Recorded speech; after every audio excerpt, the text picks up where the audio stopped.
Bienvenidos a Crónicas de Arrakis, un canal donde exploramos los secretos más oscuros y las intrigas más profundas del universo conocido. En esta entrega nos sumergiremos en la enigmática historia de los Tleilaxu, una sociedad envuelta en sombras, cuyos propósitos y experimentos han marcado el curso de la humanidad, desafiando los límites éticos, espirituales y científicos de toda civilización. En los albores del Imperio, cuando las antiguas casas nobles aún disputaban el control de los planetas, emergieron los maestros Tleilaxu. Originarios de Tleilax, un planeta remoto y aislado, estos maestros de la biotecnología vivían en comunidades selladas, temerosos del contacto exterior.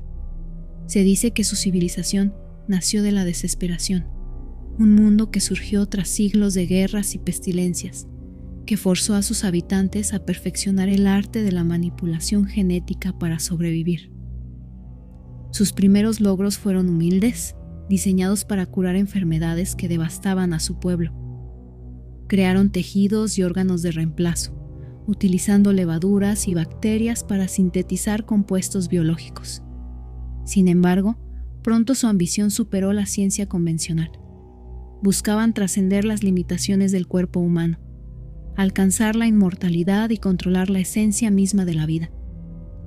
Fue entonces que floreció el culto al secreto. Las construcciones de los Tleilaxu se volvieron fortalezas vivientes, con muros de carne modificada y pasillos recubiertos de células regenerativas. Los maestros se aislaban en cámaras estériles, rodeados de tanques de experimentación donde la carne vivía de manera autónoma. Había zonas prohibidas, laboratorios donde los gritos apagados de seres inacabados aún resonaban en las paredes biológicas. En su búsqueda, desenterraron conocimientos prohibidos, hallazgos susurrados en tratados olvidados, fragmentos de la herejía butleriana que revelaban la posibilidad de recrear la conciencia humana sin un cuerpo físico. Este descubrimiento cambió para siempre su destino.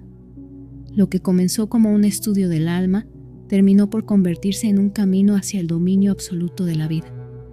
Los Tleilaxu desarrollaron los primeros Golas, réplicas de antiguos guerreros y líderes, resucitados a partir de células de ADN. Aquellos experimentos tuvieron resultados escalofriantes. Muchos Golas emergían con fragmentos de memoria, ecos de vidas pasadas que los desgarraban por dentro. Algunos enloquecían, incapaces de reconciliar la muerte que habían padecido con la existencia renovada.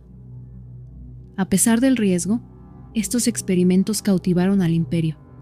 Las principales casas vieron en los Golas una herramienta para preservar a sus más grandes hombres. Pero los Tleilaxu guardaron celosamente la técnica de la restauración de la memoria. Solo ellos dominaban la clave para recomponer el alma humana rota, y ese conocimiento los convirtió en custodios de secretos que ni la Bene Gesserit podía alcanzar. Mientras el imperio crecía, los maestros Tleilaxu expandieron su influencia. Colocaron agentes en las cortes de los poderosos, susurrando rumores y secretos. Se infiltraron silenciosamente, ocultos tras un velo de civilidad y misterio. Su lengua secreta, el Tleilaxanu, era conocida solo por unos pocos iniciados, y cada palabra cargaba múltiples significados, ocultando intenciones bajo capas de ambigüedad. Fue entonces cuando surgió la historia del vacío interior, un experimento destinado a aventurar la conciencia humana más allá de las fronteras del cuerpo, creando un puente entre la mente y lo desconocido. Según los relatos, voluntarios sometidos a este proceso emergían transformados. Sus ojos brillaban con un fulgor ominoso y afirmaban haber visto realidades paralelas, rostros imposibles y memorias que no les pertenecían. Los maestros Tleilaxu creían que el vacío interior permitiría comunicarse con entidades ancestrales, energía primordial que habitaba el espacio entre las estrellas. Sin embargo, algo salió mal. Los voluntarios desaparecieron sin dejar rastro. Las cámaras quedaron selladas y los experimentos olvidados, enterrados bajo capas de silencio. Algunos dicen que una presencia se liberó una conciencia incorpórea que aún vaga entre planos. Con el tiempo, los Tleilaxu ofrecieron otro servicio, las células de reemplazo. Para aquellos nobles aquejados de enfermedades terminales, ofrecían órganos nuevos, creados a partir de tejidos sintéticos. A cambio, exigían favores, promesas de lealtad y acceso a secretos políticos. Así, tejieron una red de poder que trascendía fronteras estelares. Pese a su aparente cooperación, los Tleilaxu nunca revelaron su verdadero propósito. Se decía que provocaban mutaciones ocultas en los recipientes de sus órganos, un legado genético con el que podían controlar a las élites. Algunos murmuraban que cada órgano llevaba un fragmento de la voluntad Tleilaxu, una semilla de dominación. Hubo quienes aseguraban haber escuchado voces dentro de sí mismos, órdenes suaves en momentos de vulnerabilidad. Sin embargo, no todo fue oscuro. Uno de sus mayores logros fue la creación de las células Dalad, células madre capaces de regenerar cualquier tejido dañado. Con ellas, salvaron la vida de miles durante pandemias que hubieran aniquilado planetas. En la época de la gran epidemia de Proteus, su técnica permitió contener la plaga en tan solo meses, evitando una catástrofe en varios sistemas solares. Aunque muchos agradecieron su salvación, otros sospechaban de la velocidad con la que ofrecieron la cura. Los sabios del imperio, intrigados por este poder, asistieron a las conferencias clandestinas organizadas por los Tleilaxu. Allí, entre susurros y pasillos iluminados por bioluminiscencia, compartían teorías sobre la fusión de la mente y la máquina. Hablaron del destino del ser humano y su evolución hacia un estado post-biológico. Algunos científicos salieron de esas reuniones transformados, mientras otros jamás fueron vistos de nuevo.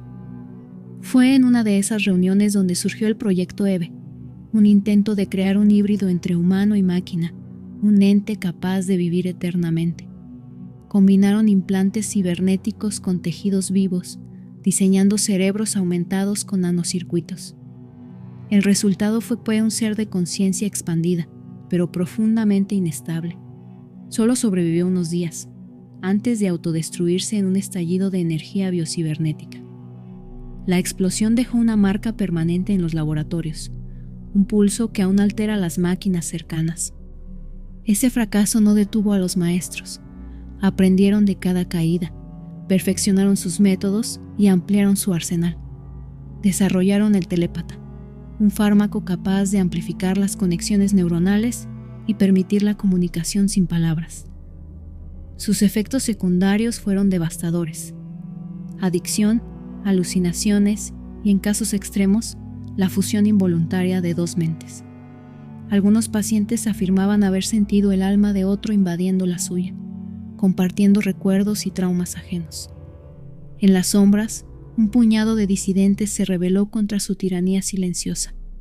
Este grupo, conocido como los Hijos de la Carne, intentó exponer los experimentos ocultos. Robaron data de laboratorio, filtraron documentos e hicieron circular rumores sobre la verdad tras las células Dalad y el telepata. Fueron perseguidos sin descanso, sus miembros cazados y sus refugios reducidos a cenizas. El imperio, presionado por la opinión pública, exigió transparencia. Surgió entonces el Concilium Tleilaxu, una asamblea abierta de maestros y críticos. Sin embargo, las sesiones fueron breves y controladas. Pronto se reveló que los Tleilaxu habían infiltrado el concilio con dobles y agentes provocadores. La ilusión de apertura fue solo otra capa del teatro biogenético. La caída de este intento de reforma marcó el ascenso definitivo de los Tleilaxu. Con su reputación intacta, siguieron comercializando órganos sintéticos y ofreciendo golas. Se convirtieron en guardianes de la vida y la muerte, controlando el flujo de recursos genéticos. Su influencia llegó a los 7 grandes mundos. En Caladan, la nobleza adoptó sus terapias para prolongar la vida más allá de lo natural. En Gedi Prime, sus células regenerativas fueron utilizadas para crear bioarmaduras invencibles. Incluso en Salusa Secundus, sobrevivientes del arduo planeta prisión, encontraron en las células Dalad una oportunidad para reconstruir cuerpos destrozados. Pero la mayor sorpresa llegó con un descubrimiento tardío: la semilla de vida, una cepa microbiana creada en secreto, capaz de terraformar planetas y crear atmósferas respirables. Los Tleilaxu ofrecieron este don a cambio de soberanía parcial sobre cada nuevo mundo terraformado. Así, ganaron colonias enteras bajo su yugo. Algunas voces afirmaban que estas semillas contenían una forma de conciencia rudimentaria, capaz de crecer y obedecer órdenes. En la actualidad, los Tleilaxu siguen siendo un misterio. Su verdadera sede permanece oculta, sus maestros vigilantes detrás de máscaras biológicas que cambian con el tiempo. Cada gesto, cada palabra, cada órgano que ofrecen encierra un propósito más allá de la supervivencia. Hay quienes aseguran que los maestros ya no son completamente humanos. Mientras exploramos sus enigmas, recordemos que la línea entre la creación y la abominación es muy delgada. Los Tleilaxu nos ofrecen el poder sobre la carne y la muerte, pero a un precio que solo el silencio puede pagar. En su búsqueda de la perfección, desafían el equilibrio natural y juegan con fuegos que podrían consumirlos a ellos mismos. Así concluye nuestro viaje por los pasillos carnales de los Tleilaxu. El próximo capítulo nos llevará pues a descubrir otros secretos del imperio. Pero recuerda, el conocimiento puede ser tan letal como una disección viviente. ¿Te atreves a continuar?